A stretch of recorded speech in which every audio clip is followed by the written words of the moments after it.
GB হাসপাতালের পাশাপাশি এখন মহকুমা হাসপাতালগুলো থেকেও মোবাইল টাকা পয়সা চুরি শুরু হয়েছে। বিশালগড় মহকুমা হাসপাতালে চিকিৎসাধীন এক রোগীর কাছ থেকে মোবাইল চুরি হয়।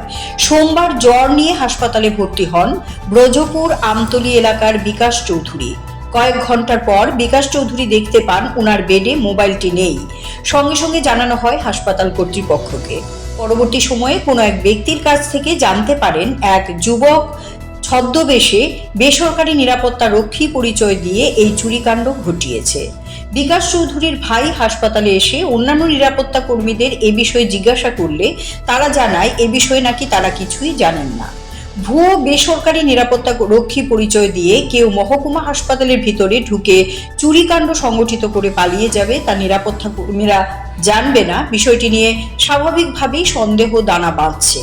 প্রশ্ন উঠেছে, তাহলে বেসরকারি নিরাপত্তা কর্মীদের রাখা হয়েছে কেন? শেষ পর্যন্ত বিকাশ চৌধুরীর ভাই আকাশ চৌধুরী বিশালগড় থানায় একটি চুরির অভিযোগ দায়ের করেন। পুলিশ এখন কি পদক্ষেপ নেয় সেটাই দেখার। আমার ভাই বিশালগড় হসপিটালে ভর্তি আছে, ঠিক আছে? তো ভর্তি যা আছে কে জানি কে বা কারা বিশালগড় হসপিটাল থেকে আমার ভাইয়ের মোবাইলটা বেডের থেকে নিয়ে গেছে আর কি। সুরগিরা? হ্যাঁ হ্যাঁ।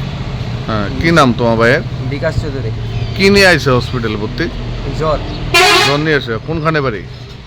ব্রজপুর আমতলী। এখন কই এসো? এখন বিশালগড় থানাতে আইছি। কে নিছে, মানে এরকম কোনো কিছু পাওয়া গেছে নাকি? না না না। এখন কি চাও? ওখানে সুষ্ঠু বিচার চাই, এতটুকু। কি লাগে তোমার? আমার ভাই। তোমার নাম? আমার নাম আকাশ চৌধুরী। হসপিটালের পক্ষ থেকে অভিযোগ কইছে, তারা কইছে নি? হসপিটাল জানাইছো নি? হ্যাঁ হ্যাঁ, হসপিটালে জানাইছি। তো ওরা কইছে যে তুমি জিডি এন্ট্রি করলে আমরা দেখতেছি বিষয়টা। Siri TV, channel for news and entertainment.